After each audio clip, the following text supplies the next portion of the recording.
Hi all, welcome back to our course on World War II. So today we're back in the origins of World War II, and we got quite an ambitious agenda set out for us today, which could be a course in itself. That's always the case in history, and we're going to try and distill it to the coolest notes and still keep it interesting. And what I'm doing is I'm going to cover the Weimar Republic era, and by the end of the lecture, I hope you have a good sense of the how and the why the Nazi Party was able to take over in Germany, and also the rise of fascism in the context of the rise of fascism in Europe at this time. Okay, so nothing to it, but to do it, let's get started. Okay, so just a recap from last time, we talked about the end of the Great War, this debate about how much it contributes to World War II, whether it's completely linear or not, and challenges to the old conventional view that it is. But a super important point about Versailles is that it ends with a dangerous compromise, and it makes most Germans feel that they've been hard done by because of the guilt clause, right? So and as I said before, the post-war is the Versailles Treaty is governed by the idealistic Wilson, who comes with his 14 points, and but he doesn't get what he wants, and that's where we get that compromise I'm talking about. Okay, but there is a point after this where every nation in Europe, most of which are in debt or taking money from the Americans, borrowing money from Americans, are trying to project themselves as fitting this model of independent, democratic Western-style nations, and that goes sideways fast with most of them. Okay, and we looked at these maps of what pre-war and post-war Europe looked like. And first recall that for Germany it means territorial losses, but also that the League here is guided by the principle of self-determination of all peoples, and not just the colonies, for Europeans too. So out of the remains of Austria-Hungary, that empire, you see a new nation for the northern Slavs, Czechoslovakia, and you see a new nation for the southern Slavs, Yugoslavia.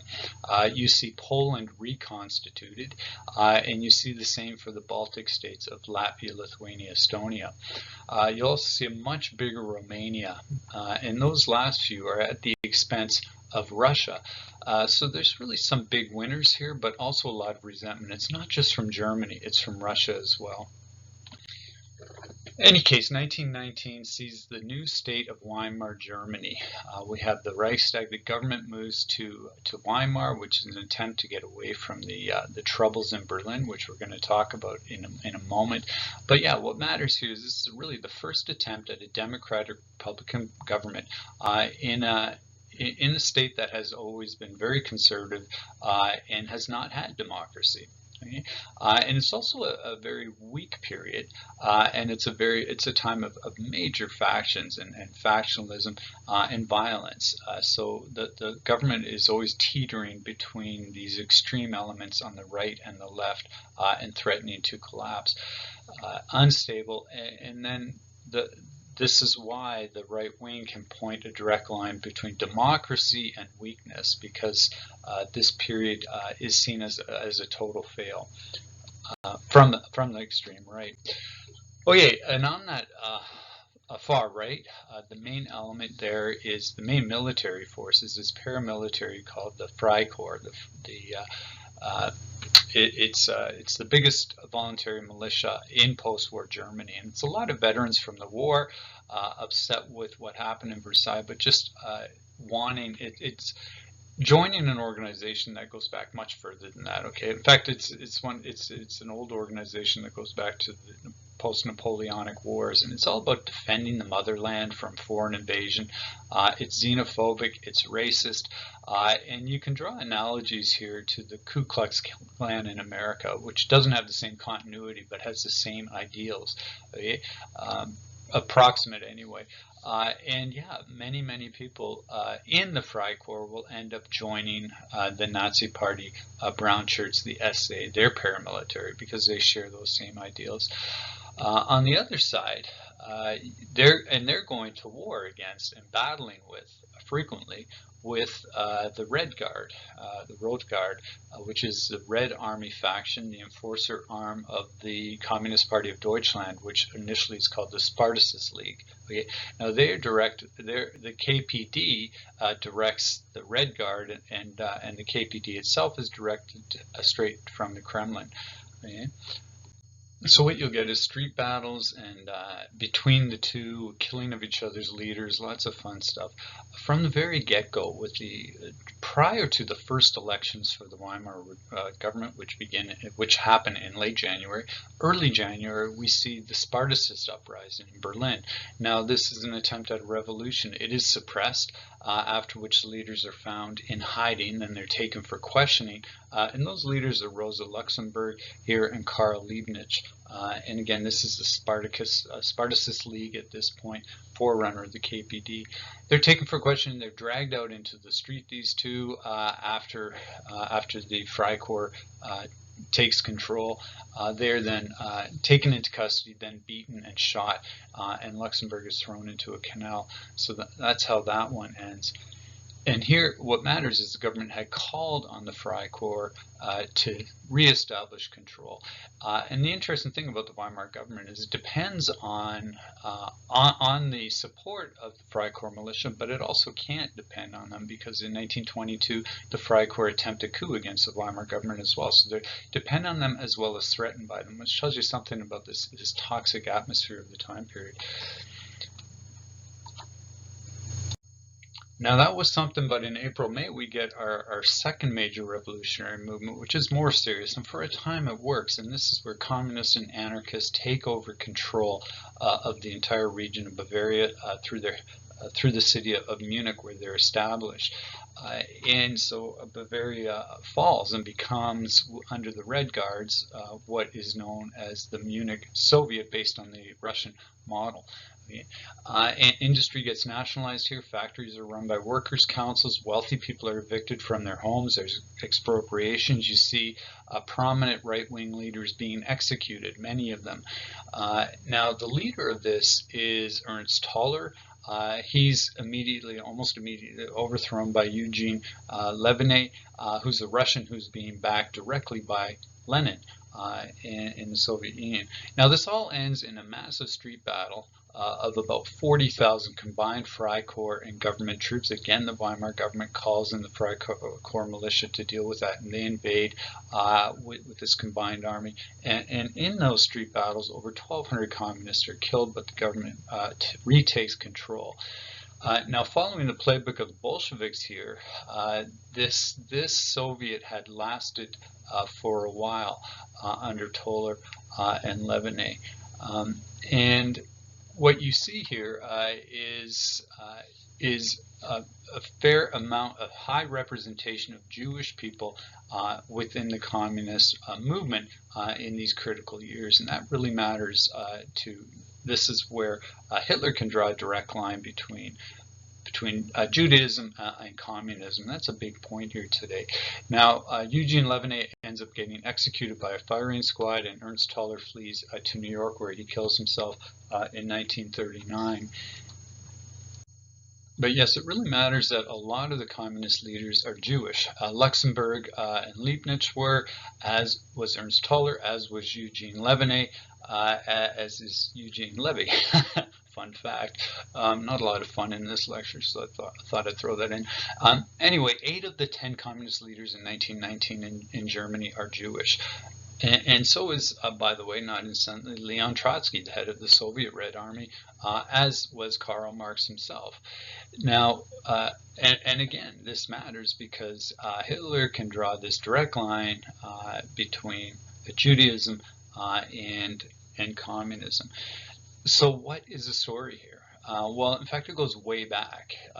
Now, the appeal of communism to Jewish Germans should be fairly intuitive, and it's that the communist state, Russia, now is seen as the model for socialists around the world. This is prior to things going very wrong there, and Americans as well. Like Emma Goldman chooses Russia when she's sent when she loses her citizenship in a famous trial in America, believing that this is the new working class utopia, loses her appetite for that quickly and goes to England. But in any case, this is seen as understood as a place where race and ethnicity doesn't matter, and officially communism is opposed to these things. It is about the working classes regardless of race or ethnicity.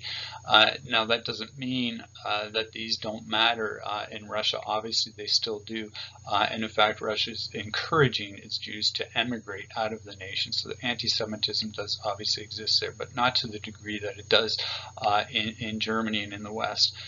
So ideologically they are attracted to that. And this goes back actually to the French Revolution. Right and left, those terms go back to the French Revolution, where the Jacobins sat on the left side, and they're the revolutionary vanguard in France. And they had been opposed to racism. They had been open to what is called the emancipation of the Jews in France in the 19th century, which other nations followed on. So the left has long attracted Jewish leaders. In any case, the bigger point is it is a very unstable time. And the other point I want to make to you is that there's a direct line between this and the economic crises that happened in Germany. It's not about reparations. It's about what the German state itself decides to do. And what I mean by that and how I defend that is you get the Ruhr crisis of 1922. This is when you have well, it happens because the Germans start defaulting on the reparations because the government cannot afford to pay them. Now the French, under the terms of the Treaty of Versailles, have the right, self-imposed, to take over should this happen. So the French actually invade Germany. They invade the Ruhr area, this hyper-industrialized region, and they force striking workers there to go back into the factories and start delivering these goods to France again, get those factories rolling. They even assassinate some leading strike leaders, leading strike leaders. Anyway, and there's an image of these tractors that are heading to France in this time period. So that works, but not really, because what it does is it leads to a lot of anger in Germany and a general strike across the whole country. Now, the Weimar government makes the critical decision to pay these striking workers because it always fears insurrection from the bottom, and there's a lot of desperation. And the way they do that is they simply print more money. Now we call that quantitative easing in our own times, but you have to be super careful with that. And of course, simply printing money while nobody's working means hyperinflation. So we get that famous hyperinflation of 1923, which really ruins everybody, right? So that's the story here, that the Weimar state decides to pay striking workers, they print more money, causes that hyperinflation, and it wipes out the savings of the middle class. Now this is the first of two times that this happens in interwar Germany, the next being the crash of 1929, and that really radicalizes people against the existing economic order. Now Germany in this point is saved from collapse by the Americans. A new chancellor comes in named Gustav Stresemann, who's a good diplomat, and manages to, through negotiations with the Americans, to get them to open up their wallets. And what we get is the Dawes Plan, a new payment plan, U.S. loans, so that Germany could pay its creditors. Later on, that gets extended in 1929 in the Young Plan. And finally, in 1931, all reparation payments are suspended. And in 1932, payments are canceled indefinitely. Okay. So by 1932, of the 232 billion that Germany had been stuck with, only 21 billion is paid. Okay. Now, interestingly, these payments get resumed after the war in the 1950s, and the last payment was made in 2010. But that's not super important in explaining World War II. And this gets back to the point I made before, that reparations really, you can't make that direct line between the Treaty of Versailles and World War II, because they basically didn't end up paying what they actually, had they had more stability, could have paid. Okay? But very, very little of those reparations are paid, and they eventually get suspended and canceled. But meantime, with the economic crisis that's going on here, you see Berlin going from this world-class city, and you see Germany itself in intense poverty. But Berlin is a great symbol of that. It becomes kind of the modern-day equivalent of Bangkok, where the only money coming in is from tourists, and where they're coming because they can get anything they want from desperate Germans, and they get it cheap because the mark is worthless. For more on this, there's a good documentary, Berlin, Metropolis of Vice, Legendary Sin Cities. Okay, and there's also this coffee table book about that. In any case, Berlin at this point has 120,000 prostitutes estimated. Some of them are operating in family homes, mother-daughter teams. Some are on the street, and you can get anything you want. Women, some people want pregnant women. That's their kink. And so women are organized. Germans are organized, and they get organized by their level of pregnancy in 3 sections. For the truly kinky, you have the Gravelstone prostitutes, which are crippled prostitutes. You can get anything you want in Berlin.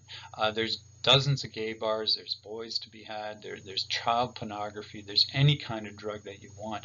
And a real symbol of this decadent era is Anita Berber. She is this nude cabaret dancer who does bisexual acts and imbibes in drinks or cocaine, morphine, and heroin, and this weird cocktail that includes chloroform. Needless to say, she does not live to old age.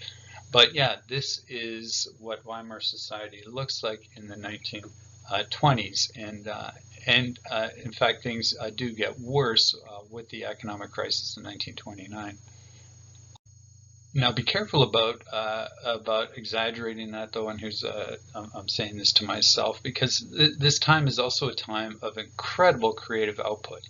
Okay, of free cultural expression, and which you know, Berlin is really the vanguard in a lot here, in modern art and modern culture. And you can see that in film. This is when you have experimental film and innovative film, like Cabinet of Dr. Caligari by Robert Wine, always comes down in any film studies course that you'll take or comes out.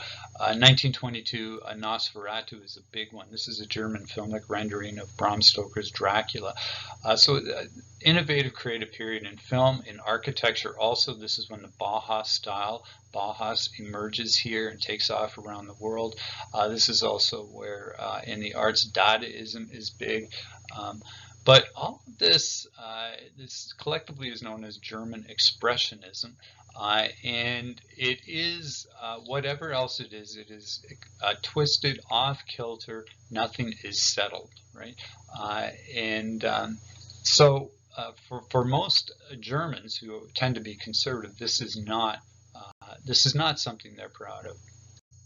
So whether we today see that as a depraved or avant-garde culture, many, if not most Germans, experience the Weimar culture as an embarrassment.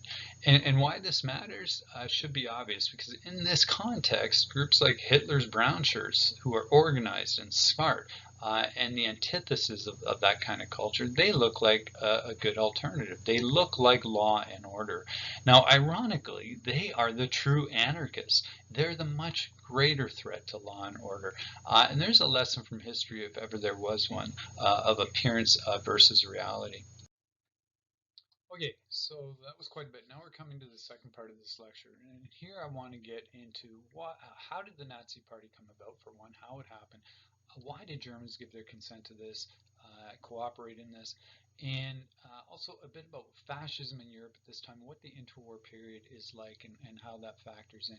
Okay, so first, how did the Nazi Party come about? Now, this is a pretty easy, empirical, objective thing that you can get through.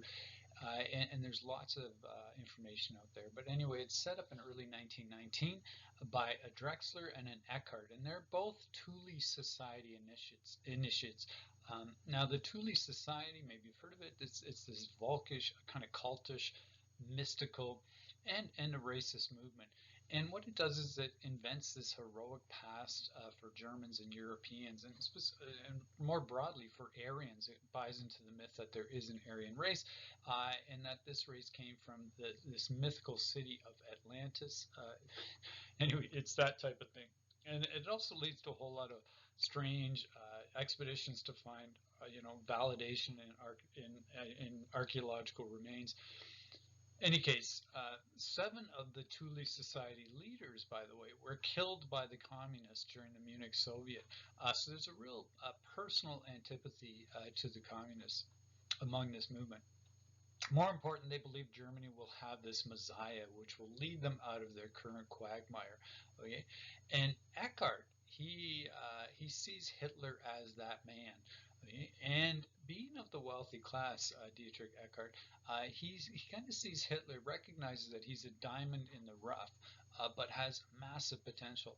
And what he does is he shapes him. He teaches him how to dress, how to talk, and how to make an impression, especially uh, on the more cultivated, on the upper classes in Germany. And Hitler was came across as a very much a working class uh, person, and so needs coaching in this direction. And Eckhart provides that. And a key point here is that Hitler's bombast is contrived. Okay, he practices in front of a mirror, so we see it as ravings of a lunatic. Um, and a lot of historians say in his silvery tongue, or his amazing oratorical powers. Uh, See Norm Macdonald on this. He does a great sketch on what, how did anyone fall for this? Um, but anyway, in that time, it's a very his speech is very effective. Okay, and remember what you need to know. It's an era of very violent politics, of private militias and street fights, and this is politics. Politics is violent. Okay, really good documentary on this on the early years is The Circle of Evil. Best overall book on the early Nazi Party is Hitler 1889 to 1936 Hubris, okay, by Ian Kershaw. Okay. Now, it is widely considered the definitive biography of Hitler's early life and the founding of the NSDAP in the 1920s. Now, in what becomes a pattern, Hitler uses his new following, his power, his oratorical powers, and he gains a following, and he uses that to step on and over Eckhart and Drexler. He also changes the party name, becomes a leader, changes the name to add National Socialist to it in order to appeal to the working classes, to the left. We get big rallies, we get a lot of new members, and it gets to a point where Hitler feels he has enough support with the army, he has with Ludendorff, General Ludendorff significantly, to launch a coup against the Weimar government. By now, he has the big names that we'll see throughout the war, and that includes Rudolf Hess, who's all of is 29. He has a major man crush on Hitler, 100%. Very devoted.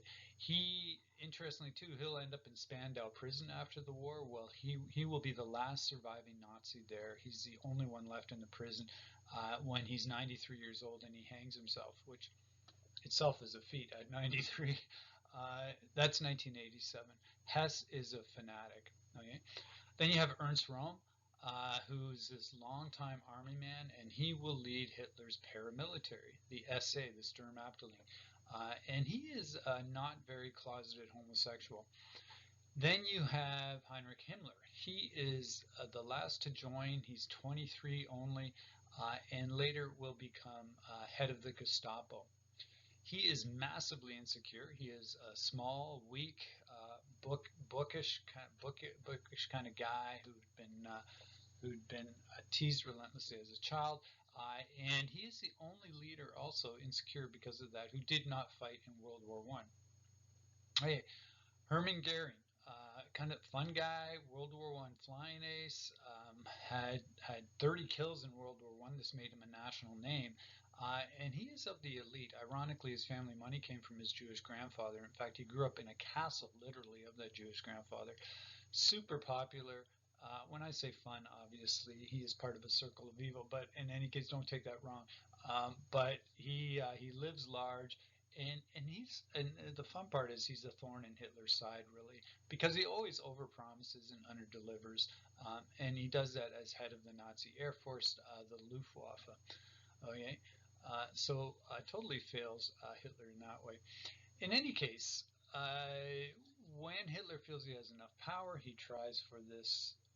He decides to launch a coup. Okay, and this is the famous and failed beer hall putsch in Munich in November 1923. Specifically, they're marching on this, not the Weimar government itself, but its extension in Bavaria, the Bavarian defense buildings. Okay, now this, as it says there, this is in the context of the state of emergency, the hyperinflation of that year, and this is Hitler, Ludendorff, Hess, Rome, and Goering. Now this goes completely sideways, and you can look at what happens. They're marching up a small alley at one point towards the buildings, or towards the police barricades. They're fired on, and Goering actually is shot in the leg. He takes off for Switzerland, doesn't come back for a while. Hitler is almost killed, but the man beside him pulls him down and takes the bullet. Okay, so the whole party could have ended right there. But in any case, that is the famous and failed beer hall putsch. Now, why it matters is because it gives Hitler this platform, because he is now put on trial and he becomes a media sensation. Uh, he's using his opportunity here to go after the Weimar government rather than trying to defend himself, and he becomes very popular. Entrance to court is by ticket only. All the papers are printing his rants about the government, his diatribes about the Versailles deal, yada yada, and he wins the judges over as well as the media. Because of that, he only gets 5 years for what should have been execution. He should have got the noose. Uh, and even with that, he gets out early. But, and that's the other important point, is he uses the time in jail to write his book, Mein Kampf. Okay, or you could say he writes the screenplay for the sequel. Anyway, Mein Kampf is actually largely Hess's book. Hess types it up, but he also edits it generously, and so you could say that he co-authors it, and he even gives Hitler some of his key ideas. One of those being this really important notion that Germany needs more real estate in order to be great, more living space. So the idea of Lebensraum that animates so much of what the Germans do, or what the Nazis do. Okay? Now, the putsch is also key in that in the trial that followed and Hitler's time in jail. It's really important that the Nazis now decide on a new course of action. They're going to work the system till they can take it over from the inside, and with the term legal revolution, which is really an oxymoron. Long story here, enough to say, key moment is the alliance they make with another national conservative party at a time when it's always alliance and deal making between these small parties. Now, this alliance brings them more respect among the old guard aristocratic Germans. That brings them much needed PR. Also, finances, because they were pretty much bankrupt, badly in the red. So together with the DMVP, they become the largest minority in the 1932 elections. And then January 1933, this culminates. Hindenburg appoints Hitler because of that majority, which is a massive shot in the arm for them, obviously. January 1933, we get this coalition government led by Hitler then. Now, at that point, the Nazis prove what they're about. All other parties are forced to dissolve themselves, and following severe intimidation, and including the DMVP that they'd made this alliance with. Okay? So that coalition was just a means to an end, and that's the pattern of Hitler. Right? They're sold out. And this coterie will be Hitler's main opponents throughout the war, the class that he always tries to but never can entirely placate. The same group of Germans that is behind the July 20 plot that almost sees him killed. Now, this is point one I want to make about why the Nazi takeover could happen. They were helped into power by those who knew they were extreme, but saw them as useful and thought they were controllable. And those groups include the aristocracy, it includes the Reichswehr, the army, and it included political parties in the Weimar government. Now, a key point in the story happens on June 30, 1934, in the next couple of days after that, and that is the purge of the Nazi militia. the SA. And this is ordered by Adolf Hitler, but reluctantly, Speer makes that clear in his book Inside the Third Reich, that Hitler was reluctant to do this, but came around. Now, the party here eliminated the leadership of the paramilitary SA, the brown shirts, including Ernst Röhm, his longtime, faithful, loyal party member, going back to the origins of the party. He gets executed, as do other political rivals. Over 200 are, including the governor of Bavaria when Hitler, when the putsch happened and when he went against him. He and his wife are taken out in the woods and hacked to death with swords. It's just brutal. Old enemies of the party they're going after, going back to the failed putsch. So why the SA? Why are they the target? Well, because they're viewed as working class thugs by a lot of Germans. They're seen as out of control and they're a liability now. So this is meant to reassure that old aristocratic class, especially the army, which is led by those titled nobles, these old families who also own most of German industry. So he secures the German army's loyalty and at least placated that titled officer class for a time. Now, he won't pay them back that favor because he will disband the old Reichswehr army 1 year later. And that's when he announces the formation of the Nazi party army, the Wehrmacht, which means defense force. And he's doing that because he feels secure enough now to publicly renounce the Versailles restrictions and go full bore on rearmament. Okay, so that's how Hitler took power. Now into why. Why do Germans allow him to? Why do most support him? And let's start there with a great quotation of how Nazis are thinking. And that is from Nazi playwright Hans Jost in his play that he wrote for Hitler's birthday called Slaggeter. Okay, Slaggeter. It's about a veteran of World War I. And he says, in reference to the interwar German culture, when ich Kultur höre, einsekure ich meinen Browning, which means when I hear the word culture, I undo the safety on my Browning, which is a gun, right? And he's talking about that degenerate Weimar culture, right? And so cultural renewal is a big component of the loyalty to Hitler. He's promising a lot more than a new government. He's talking about cleaning out cultural decadence, right? The Anita Berbers, etc. He sees all of this as a result of liberalism, of democracy, and especially of individualism. And so he deeply rejected the Western concept of individual human rights. In Hitler's worldview, the individual is subordinate to the collective health and blood of the nation. It's a Nietzschean view where the Uberman leads. And he sees the cultural and racial degeneracy of his times coming from what he often calls the diluted ideas of egalitarianism, right? Diluted ideas of liberty. The worst is free speech. He sees free speech basically as this Trojan horse that allows communism a platform in democratic countries to destroy you from within, right? Western ideals, he puts down, and this is key, he puts all that down to Europe's religious underpinning, that Western culture is a result of its dominant religion for 2,000 years, which is Christianity. And like Nietzsche, he sees that faith as a religion of the slave. Hitler calls it a disease. Right? It is weak, and in his table talks that are recorded by Martin Bormann, you can see this over and over again. His table conversations. He's really a neo-pagan. He's looking to pre-Christian Europe for his model. He's looking to antiquity, the ancients. And that's because they're about strength, they're about power, they're about survival of the fittest. They have powerful gods.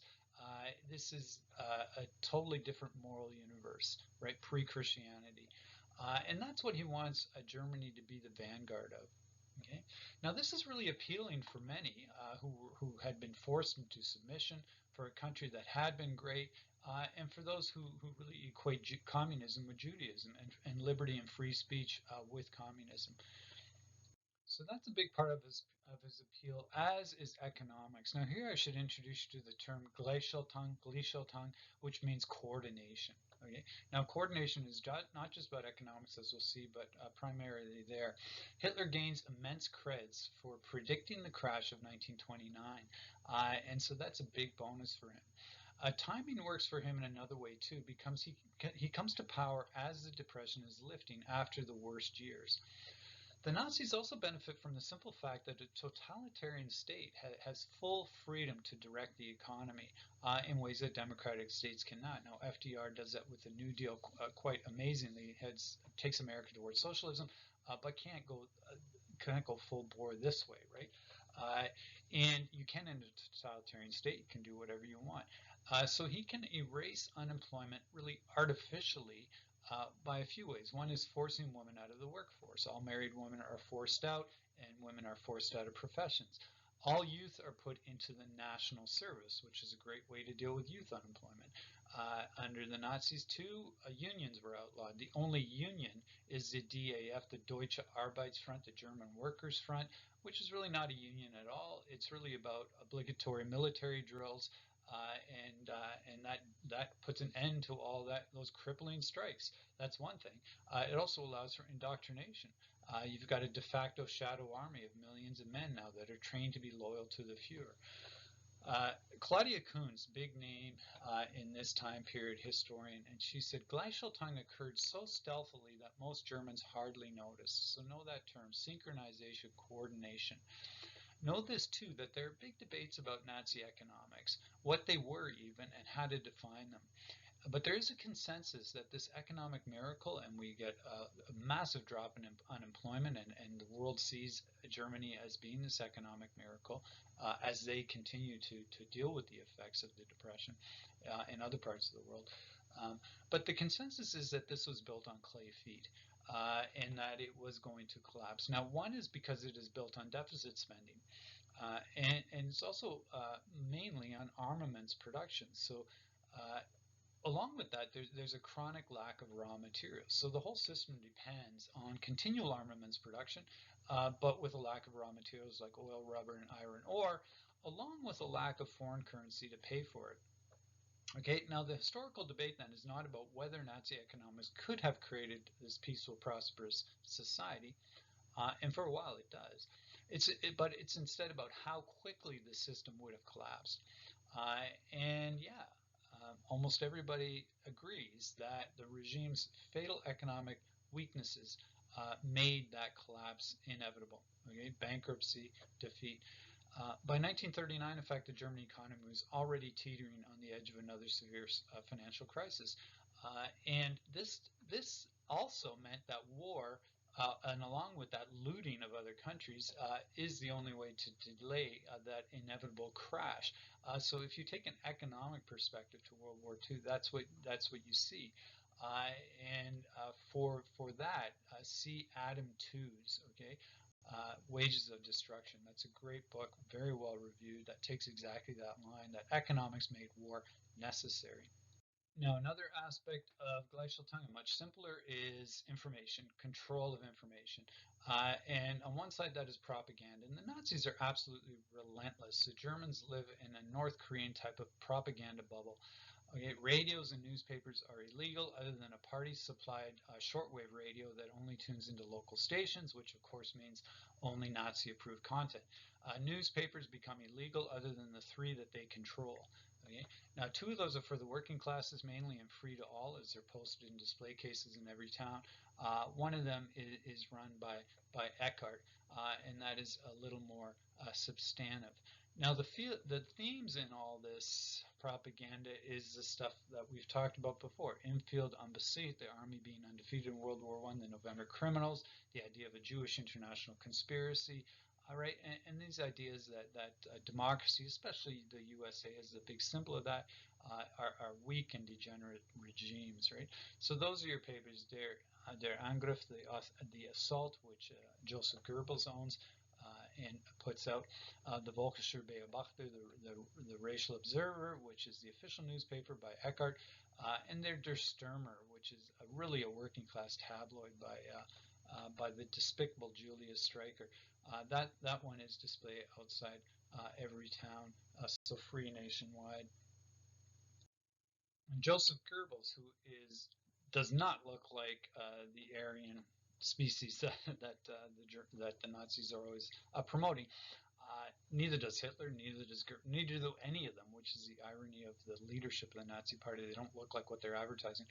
But he says, if you tell a lie big enough and keep repeating it, people will eventually come to believe it. The lie can be maintained only for such time as the state can shield the people from the consequences of the lie. An incredible statement, and it gets back to this theory that war was initiated for economic reasons, to keep them from the lie. But also an important point here is that, and I've said it before, the Germans do not switch to total war until it becomes inevitable that they have to, because they need to keep the home front away or not suffering as they had in World War I, because mutiny began on the home front, right? So keep them from the consequences of the lie, and you will succeed. Now, Goebbels also becomes head of the German film industry, which is a massive industry. And the Nazis really uniquely understood the power of film for propaganda purposes. And by 1942, they'd amalgamated all of German theater companies under their control, the UFA. And they start putting out some pretty vile films. One early one that actually plays well throughout Europe and is very anti-Semitic is Jude Seuss. Now, this is kind of a distortion of a well-known biography of a famous 19th century Jew. Leni Riefenstahl becomes the unofficial Nazi documentarian, and her greatest works were A Triumph of the Will and Olympia, and she's a genius, full stop. Olympia is based on the Olympics of 1936, which was immensely validating for the Nazis. That's where they invent the torch rally. That's the first time it happens, and interestingly, it's going through all these countries that they're about to invade, as they, and is filmed. Now, they put on a real show at the Olympics, and it's interesting. The Olympics then and now is a means to legitimize your state, really. Another important film is Der Ewige Jude, which is The Eternal Jew by Fritz Hippler. Now, this is less popular because it's not a story. It's really very categorical and didactic. Anti-Semitic message, and becomes very famous still in the annals of film history, and perhaps you've seen clips of it because constantly it's used in documentaries. Triumph of the Will as well. I really encourage you to watch it. It's about 3 hours. It focuses on the Nuremberg Party rally in the 1930s, and Riefenstahl is really good at making the Nazis look more organized than they really were. Films like this serve that purpose as well, convincing the rest of the world that the Nazis were a well-oiled military machine, much more than they were, and that's a big theme as we get into the invasions that are about to happen. Obviously, free speech disappears in Germany, and we get what is really a cultural self-annihilation in the famous book burnings. And you've heard of these. We don't have to belabor that. But in 1933, the German Student Association, of its own volition, has a book burning, and then May 1933 is the biggest one. That's orchestrated by Goebbels, and 40,000 participants come out. Massive book list of over 25,000 titles of all these degenerate, un-German books, right? And that includes Karl Marx, Engels, Einstein, Freud, Hemingway, pretty much anyone that you can imagine. One of the banned books is from beloved poet Heinrich Heine, and this is where the irony is, because he wrote this line in one of his books in the 19th century: where they burn books, they will soon burn people also. Now, more ironic, and this is pointed out often, that had they read Einstein and those others, that would have been a lot better had they not been burning them. But Hitler didn't have any patience for what he calls Jüdisch Physik. Okay, but yeah, the Nazis might have come closer to the A-bomb had they not burnt Einstein but read him. But Hitler's regime famously targeted theoretical physics and quantum physics. The theory of relativity, in particular, was considered perverse. And Einstein was routinely abused in the press. He gets death threats. And because of that, he moves to the United States in 1932. And in fact, by 1935, most physicists have. And that happens because of this new law that year, the Nuremberg laws, that the Jews cannot have university jobs. You see control of culture in the arts as well, and with modern artists being labeled degenerate, and modern music as well. Jazz being black, that gets banned. Swing, as you probably know as well. The regime even sets up a degenerate art exhibit, which spectacularly backfires on them because it attracts over 2 million visitors, which ended up making it one of the most popular art exhibitions in European history. Anyway, instead of validating hatred for the avant-garde, what it did was it exposed everyday Germans who would not have seen this material to these internationally renowned modernist masterpieces by artists like Picasso, Matisse, Van Gogh, and all of whom are degenerate. Clearly, right? Look at Picasso. He plays with the human body in ways that shouldn't be done. Anyway, this drew a lot more visitors than the House of German Art, the newly built Haus der Deutschen Kunst, which really showcased only the Nazi aesthetic, which is heroic and classical and oversized statuary. As you see here, the Party by Arno Breker and Thorak, who has massive, massive sculptures, a lot of which you can still see in Germany just because they were so big. Gleichschaltung also means coordination of the youth, and the regime passed laws in 1936 that require all Aryan children to join Nazi youth groups. They're gender separated. Have to say they're a lot of fun. Who doesn't want these summer retreats? Who doesn't want what is the equivalent of scouting, right? And the youth are really treated as adults here, which is different than North American scouting or European scouting. And driving a wedge here between them and their parents is the idea. And it's a very effective tool at brainwashing. To Hitler, uh, education is a waste, and it's dangerous. And that's the other thing too that he aims for at the youth, is to re-educate them into militarism. So you have these special SS schools for university age, and there's several varieties. You also have the Adolf Hitler schools, the AHS, which are run by the Hitler Youth and the party, and they're for ages 14 to 18. Students here are selected not on academics, but on physical appearance and their political dedication. Now, the curriculum is exactly what you'd expect. It's paramilitary training. And even party leaders are hesitant to send their children here, knowing that they're not going to learn anything.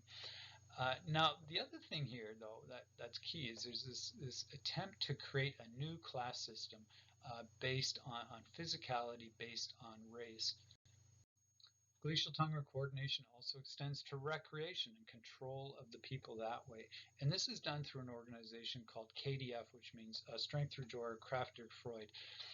And basically any recreation activity not under KDF, even say a chess club or a tennis club sports, those are illegal. All activities are now run by the party, including vacations. These are heavily subsidized from the KDF. And at the same time, to make sure that Germans don't travel abroad, they're only allowed to take very little money with them, so they can't travel independently. Now, all of this is about monitoring everybody and building that Volksgeist. That's what it's all about. Right? Now, part of the KDF thing too is this great propaganda tool is the promise of getting a car for the everyman, right? What the Americans have achieved will happen here in Europe for the first time.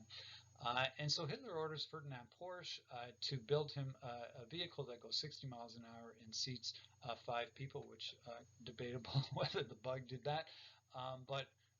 And he gave him the specs directly, Porsche. Now, Porsche, he kind of stole his design plans from another company called Tatra, and after the war, they'd pay out for that one. But in any case, that doesn't matter. Workers were told to save for these cars in advance via a portion of their paychecks. So they did that. It's great propaganda, but they all lost out because none of these cars ended up being delivered. Gleichschaltung also gets to the church struggle, the Kirchenkampf it's called, and the coordination of all religion. Okay, and with that we get the Lutheran Church controlled and silenced. Their seminaries are shut down. When that happens, though, and the Bible is outlawed, the Nazi flag has to fly in the front of the church. Now, religion is always the thing that totalitarian dictators perceive the need to control, because that is one thing people will give their loyalty to above and beyond the leader, right? The political leader. Yeah, getting control of that absolutely is important, and especially in Catholicism, because the ultimate leader there is the Pope, resides outside Germany, and is very powerful. In fact, during the war, Pope John Paul II is in Poland. He's active in the resistance there, but later Pope John Paul II. And in any case, with the closing of the seminaries of the Lutheran Church, which is the big Protestant denomination in Germany, those who dissenters who will not go along with this, they form the confessing church, right, and set up their own seminaries, which is perfect for the Nazis because they self-identified as the ones who will be the biggest problem, and they are thrown into concentration camps. If you want a book on this, see Alan Bullock, Hitler is Studying Tyranny. Avoid the book Hitler's Pope because it's a revisionist nonsense. Yeah, many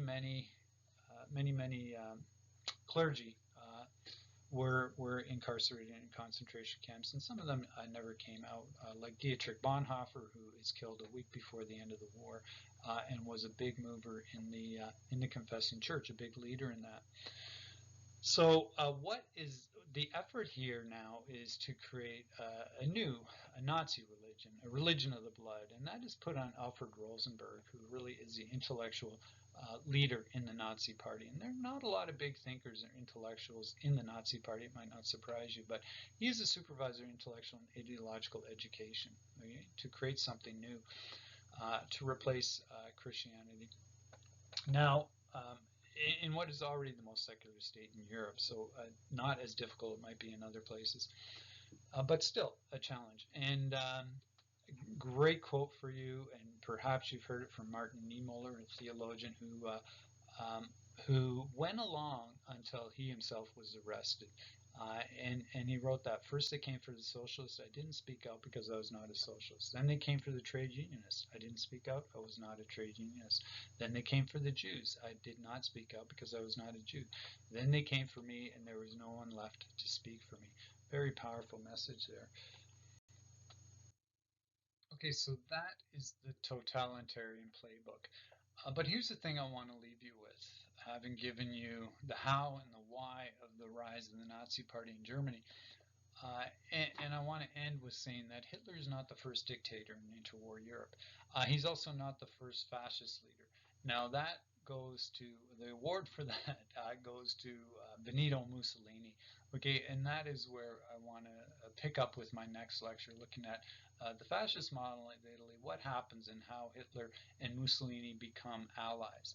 Okay, so yeah, thanks for listening. Any questions, 100%, let me know.